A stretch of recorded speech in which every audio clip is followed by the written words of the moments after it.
Hey everybody, welcome back. I'm Chris, your NFL writer here at Occupy Fantasy, here to talk to you about some Week 7 action on FanDuel and DraftKings. Have some NFL DFS picks and tips for the running back position this week. First things first, we're dropping these position previews every single week, so if you like that, please make sure you're subscribed to the channel below. That is how you'll get notified when we have a new video for you to check out. If you like what we did here today, we would appreciate it if you give us a thumbs up on the video as well. Do you have any questions about running backs here in Week 7? Make sure that you drop one in the comment section below. That's the easiest place for us to talk to you. Also consider joining our Discord, where Occupy staff and other members are in there talking about not just running backs, but really every single angle of every single slate throughout the NFL season. Not just the NFL season. We have the NBA, NHL seasons kicking off here in October, just getting started. So make sure that you, if that's your thing, you're in there talking about those things as well. We have people in there covering that for you also. What am I going to tell you that you don't already know about Derrick Henry and the Tennessee Titans? We're obviously going to want some allocation to Derrick Henry in tournaments this week. We definitely like the Chiefs game because it's the Chiefs-Titans game because it's the highest implied total game on the slate. And, I mean, this guy just...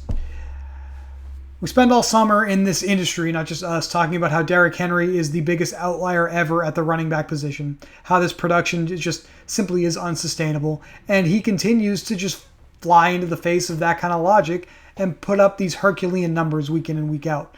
So we're forced to just throw our hands up and say, play Derrick Henry until the wheels fall off. One thing about him is he's very expensive this week. $9,200 here on DraftKings, $11,000 over on FanDuel. So it's going to take a very particular type of lineup construction to make sure you get him in there without sacrificing too much at the other positions. Henry by far, not that this is a surprise, leads the Titans in red zone touches. He's got 26 carries down in that part of the field inside the 20, 8 touchdowns. Double the weighted opportunity to touch the football inside the red area of anybody else on the Tennessee Titans. Not only that, the Chiefs are allowing 133 rushing yards per game on average to their opponents. So really scary to even consider fading Derrick Henry in this spot at all. But like I said, it's going to be hard to fit him in your lineups given that salary depending on what you're trying to do at some other positions. I like Aaron Jones a lot this week. I think you may not see as many people try to play him as probably should. But just 7,500, second most expensive running back here on DraftKings that's available to play, 8,500 on FanDuel. Thing with Aaron Jones that jumped out to me when I was prepping for this, and it may jump out to you as you hear me say this, he actually leads the entire NFL in terms of opportunities to touch the football in the red zone. He has 22 carries and 7 targets in that part of the field. That is a role that is not just the strongest on the Packers. Again, it is the strongest out of any player inside the 20 in the entire NFL through 6 weeks of play. Gotta like that, right? Last year, we saw a little bit of the touchdown production close to the end zone, specifically go Devontae Adams' way. That's coming back to Aaron Jones in the running game here with the Packers.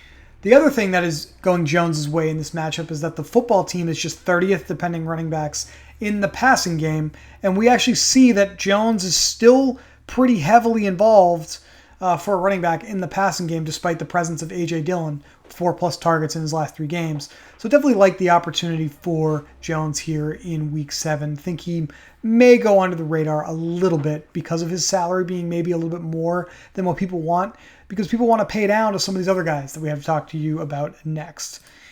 It doesn't ever feel like DeAndre Swift is having a great game when you roster him and then you watch Red Zone or Lions football on Sundays. Help you if you watch Lions football. I apologize, Lions fans.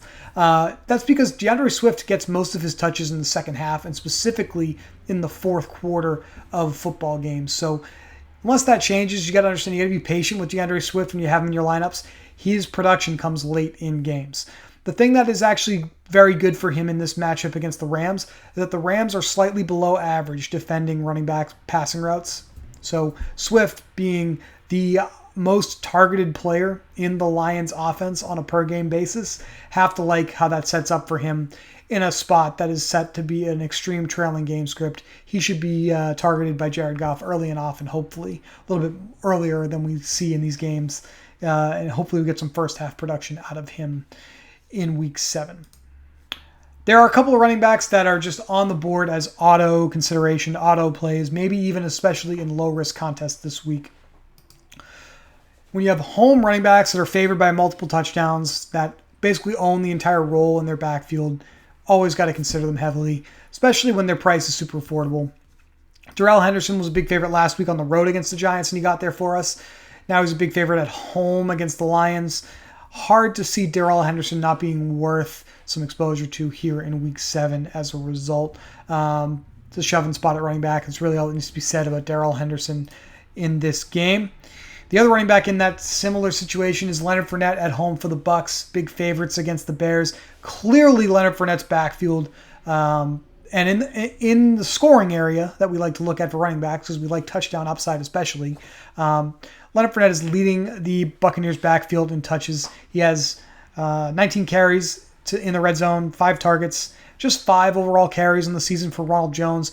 No carries whatsoever for Giovanni Bernard, who's just playing passing down. So Leonard Fournette, clearly the guy in the backfield for the Bucs, especially in the red area. Have to like the potential at his really affordable salary here, just $6,400 on DraftKings, $7,000 over on FanDuel. A couple of cheaper options I think people will play. Chuba Hubbard, facing a Giants defense that is pretty poor against the run.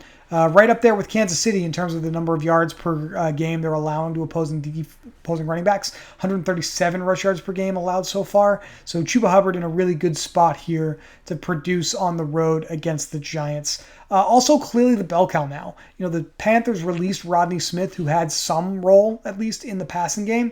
And without him, we saw Chuba get 16 carries, 3 targets in terms of opportunities to touch the football in Week 6 against the Vikings. Just one carry for Royce Freeman in that game. No other running back got an opportunity to touch the ball. Very clearly a Chuba Hubbard spot here in Week 7. I think you'll probably see people try to play Damien Harris against the Jets this week. One of my concerns with Damien Harris is the Patriots have actually given a little bit more work to Ramondre Stevenson over the last week or so. So that's one thing to keep an eye on. Harris so far looking like he's on track to play here. Patriots aren't necessarily the best run blocking offensive line. They've had some extreme turnover at offensive line here to start the season. So, I definitely think the Patriots are worthy of being touchdown favorites against the Jets at home here in Week 7. But Damien Harris is one player I'd be a little bit more careful with this week, given that we have other players around him in salary that we actually like a little better here in Week 7. That's going to do it for this rundown of running backs in Week 7. Appreciate you watching. As always, for more information, please keep your eyes out for the Daily Plug, which will be posted at OccupyFantasy.com on Friday afternoon. That's where we'll give you not just our favorite running backs, but also our favorite quarterbacks, wide receivers, tight ends on the slate that you'll need to be aware of.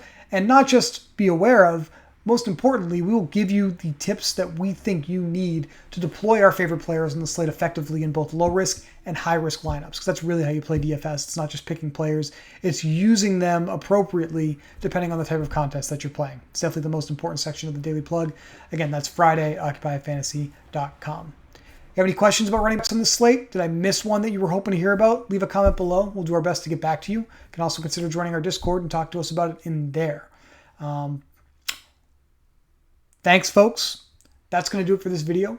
Once again, I'm Chris for Occupy, and we'll talk to you soon.